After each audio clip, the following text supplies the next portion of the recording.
Napoleon sent an army of 30,000 men to a single Caribbean island. Barely 8,000 ever came home. And the thing that destroyed the rest was smaller than a coin, and it redrew the map of America. This is chain reaction explained. The most powerful man on earth had a plan to build a French empire across North America. One tiny insect erased it in a single summer. It handed half a continent to the United States, and almost nobody living in that America today has any idea it happened. In 1801, Napoleon owned a secret. A vast wild stretch of North America called Louisiana from New Orleans all the way up to the Rockies had just been handed back to France. His plan was breathtaking. Turn the Caribbean island of Saint-Domingue, modern-day Haiti, into the richest sugar colony on earth and use Louisiana as the farm that fed it. A French empire straddling America. There was only one problem standing in his way, and it was already in revolt. Saint-Domingue was the most profitable colony in the world, built on the backs of 500,000 enslaved people. And in 1791 they rose up. Led by a brilliant former slave named Toussaint Louverture, they fought off empire after empire and seized their own freedom. Napoleon could not accept it. So in 1802 he sent one of the largest expeditions France had ever launched.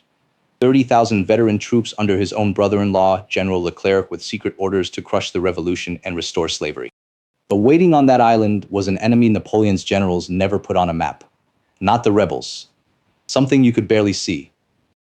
In the warm, wet Caribbean, a mosquito bred in every barrel and puddle. And it carried yellow fever, a virus that turns your skin gold and can kill within days. Here is the cruel twist of biology. Many of the island's people, exposed since childhood, had survived it and were now immune. Napoleon's European soldiers had no immunity at all. They were marching into a killing field they could not even see.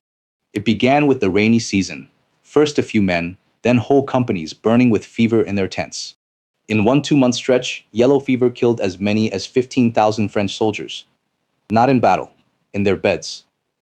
General Leclerc watched his army dissolve, wrote desperate letters home begging for more men, and then caught the fever himself and died. Over 20 French generals died on that island. Of the tens of thousands Napoleon sent across the whole campaign, the vast majority never left.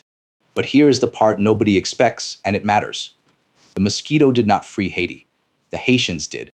As disease shattered the French, the revolutionaries, now led by Jean-Jacques Dessalines, struck without mercy.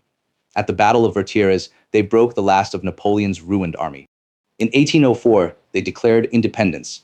Haiti, the first nation in history born from a successful revolt of the enslaved, the mosquito fought on their side, but they won their own freedom with their own hands. And now the chain reaction reaches your doorstep. Without Haiti, Napoleon's whole American dream was dead. Louisiana was useless to him, a farm with no colony to feed, and a war with Britain looming. So he made a stunning decision. He would sell all of it. In 1803, France sold 800,000 square miles of North America to a young United States for about 3 cents an acre. The Louisiana Purchase doubled the size of the country overnight. 15 future states came out of that single deal. So the next time you look at a map of the United States, remember, a huge piece of it changed hands because a European army lost a war to an insect, and a nation of freed people refused to lose theirs. The most powerful man in the world was beaten by the smallest enemy on it, and this is the 3rd time it has happened in this series. Rome, Egypt, and now Napoleon. So here's my question for you. What other unstoppable empire do you think a tiny thing quietly brought down? Tell me below. And if you want to watch how this same mosquito brought down Rome itself, that video is right here.